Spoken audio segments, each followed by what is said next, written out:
अकोल्यातील मनसे कार्यकर्त्याच्या मृत्यू प्रकरणी नेते मंडळींनी यात राजकारण आणू नये असं यशवंत किल्लेदार म्हणाले आहेत। अमोल मिटकरींनी बोलताना भान ठेवावा असंही ते म्हणाले। तर अमोल मिटकरी बोलले नसते तर पुढच्या गोष्टी घडल्या नसत्या असा आरोप सुद्धा त्यांनी केलेला आहे। या संदर्भात यशवंत किल्लेदारांची संवाद साधला आमचे प्रतिनिधी श्रेयस सावंत यांनी। सोबत यशवंत किल्लेदार सर आहेत। सर, आपण नेहमी असं म्हणतो की एक कार्यकर्ता प्रत्येक पक्षाने महत्त्वाचा असतो। जेव्हा तो युवा कार्यकर्ता असेल आणि हार्ट अटॅकने जर मृत्यू झालाय त्या राड्याच्या 2 दिवसानंतर कसं काय पाहतायचं?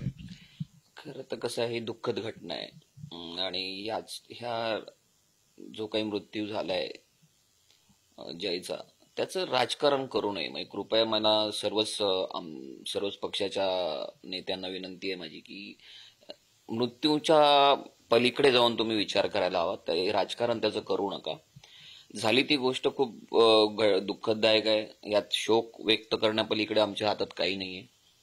त्याचबरोबर त्यांचे घरचे जे आहेत, कुटुंबीय जे आहेत, कुटुंबीय खूप दुःखात आहेत। मी मग थोड्या वेळापूर्वी टीव्हीवर ते पाहिलं, त्यांच्या भावाची प्रतिक्रिया। तर अशा परिस्थितीमध्ये जर आपण त्याचं राजकारण केलं तर त्यांच्या कुटुंबावर त्याचे मानसिक काय परिणाम होतील याचाही विचार करायला हवा। राजकारण हे राजकारणाच्या ठिकाणी ठेवावं अशी एक माझी कृपया सगळ्यांना विनंती आहे। दुसरा विषय असा आहे की अमोल मिटकरींनी स्वतःचा स्तर ओळखावा।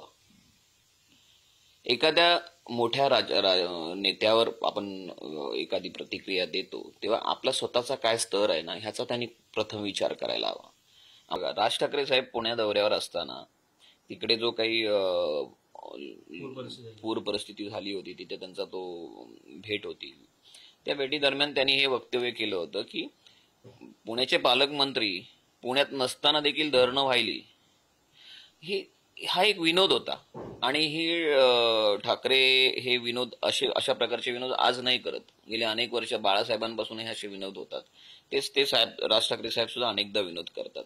ते एखादा विनोद खिलाडी वृत्तीने घ्यायला हवा। त्याच्यावर पटकन हे उतावळ्या नवऱ्यासारखं गुडघ्याला बाशिंग अशी भूमिका घेऊन पटकन प्रतिक्रिया द्यायची आवश्यकता होती? खरं तर नव्हती। जर ही प्रतिक्रिया दिली नसती तर ही पुढची सगळी घटना टळली असती। कविता सोबत श्रेयस सावंत, पुढारी न्यूज, मुंबई।